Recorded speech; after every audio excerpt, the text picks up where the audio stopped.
২০০৭ সালের ১৫ই নভেম্বর বাংলাদেশের বরগুনা, বাগেরহাট, সাতক্ষীরা, খুলনা, বরিশাল, ভোলা ও পিরোজপুর সহ উপকূলীয় অঞ্চলে আঘাত হানে সুপার সাইক্লোন সিডর।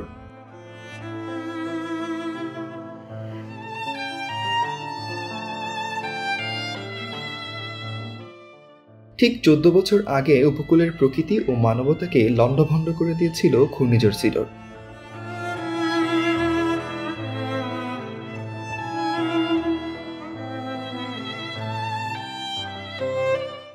সিডরের তাণ্ডবে ভীষণভাবে বিধ্বস্ত হয় বাংলাদেশের একমাত্র ম্যানগ্রোভ বন সুন্দরবনের গাছপালা ও পশু পাখি প্রাণী পতঙ্গ।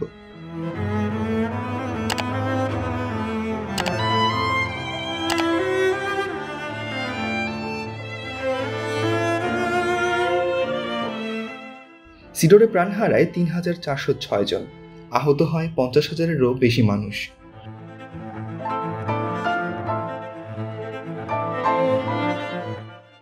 বঙ্গোপসাগরের সঙ্গে যুক্ত সুন্দরবনের বলেশ্বর নদের উপর দিয়ে সিডর প্রবাহিত হয়।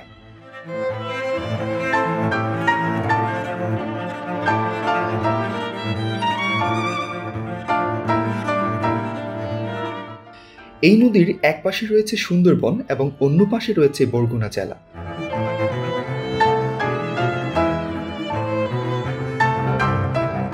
সেই ভয়াল রাতে প্রকৃতির ঢাল হিসাবে সিডরের তাণ্ডবকে রুখে দিয়েছিল বিশ্বের সবচেয়ে বড় এই ম্যানগ্রোভ বনটি।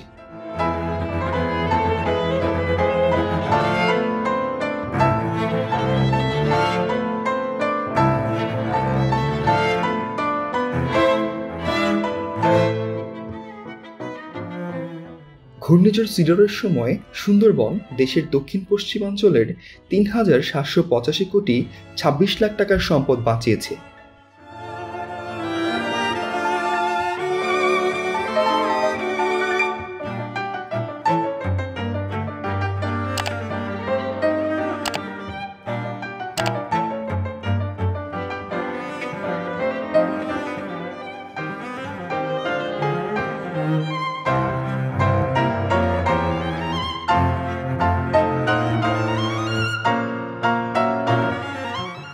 বলেশ্বর নদীর তীরে আছড়ে পড়া এই গাছগুলো সিডরের সেই তাণ্ডবের কথা এখনো স্মরণ করিয়ে দেয়।